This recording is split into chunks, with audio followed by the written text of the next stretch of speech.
பொழுதைக்கு இருக்கிறேன். என்ன நான் நீங்க யார் வந்தாலும் என்ன பரிசோதனை செய்ய முடியும். ஆனா நான் கேட்டப்ப 3 நாள் கேட்டேன். 3 நாள் அவங்களுக்கு ஒன்று சார் சொல்றீங்க. இது சாதாரண ஒரு ஆள் முடியாத சூழ்நிலை உங்கள்கிட்ட கேட்ட இந்த வார்த்தை இருக்கும். அவங்க திரும்பி போயிடுவாங்க, வேலைக்கு வருவாங்களா, அப்பாவி இருப்பாங்க, கூலி வேலைக்கு போவாங்க.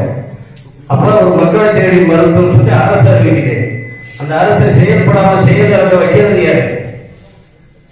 அதெல்லாம் எனக்கு தெரியணுங்கிறது தான் எனக்கு வருத்தம். அதான் நோட்ல கையெழுத்து போடுறேன்.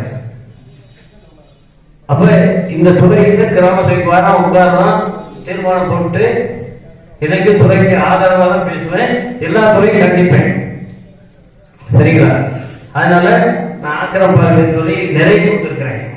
இங்க மட்டும் இல்ல, எங்க ஊர்லயும் கேட்டு சார் பண்ணித்தரேன்னு சொல்லிட்டாரு. ஓட்டக்கூடிய வீடுகளுக்கு நான் வீடு கொடுத்தேன், வீடு வரல.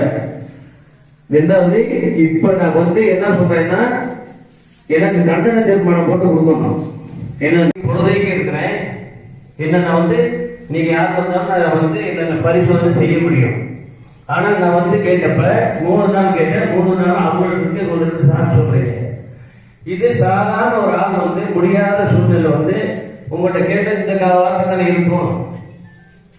அவங்க திரும்பி போயிடுவாங்க, வேலைக்கு வருவாங்களா, அப்பாவி இருப்பாங்க, கூலி வேலைக்கு போவாங்க. அப்ப ஒரு மக்களை தேடி மருத்துவம் சொல்லி அரசு அறிவிக்குது. அந்த அரசு செயல்படாம செயல் வைக்கிறது யாரு? அதெல்லாம் எனக்கு தெரியணுங்கிறது தான் எனக்கு வருத்தம். அதான் நோட்ல கையெழுத்து போடுறேன்.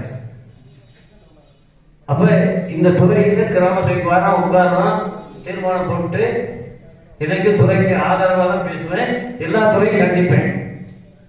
சரிங்களா? அதனால நான் ஆக்கிரம் பார்வைன்னு சொல்லி நிறைய கொடுத்துருக்கிறேன். இங்க மட்டும் இல்ல, எங்க ஊர்லயும் கேட்டு சார் பண்ணித்தரேன்னு சொல்லிட்டாரு. ஓட்டக்கூடிய வீடுகளுக்கு நான் வீடு கொடுத்தேன், வீடு வரல. ரெண்டாவது இப்ப நான் என்ன சொல்றேன்னா, எனக்கு கண்டன தீர்மானம் போட்டு கொடுக்கணும். ஏன்னா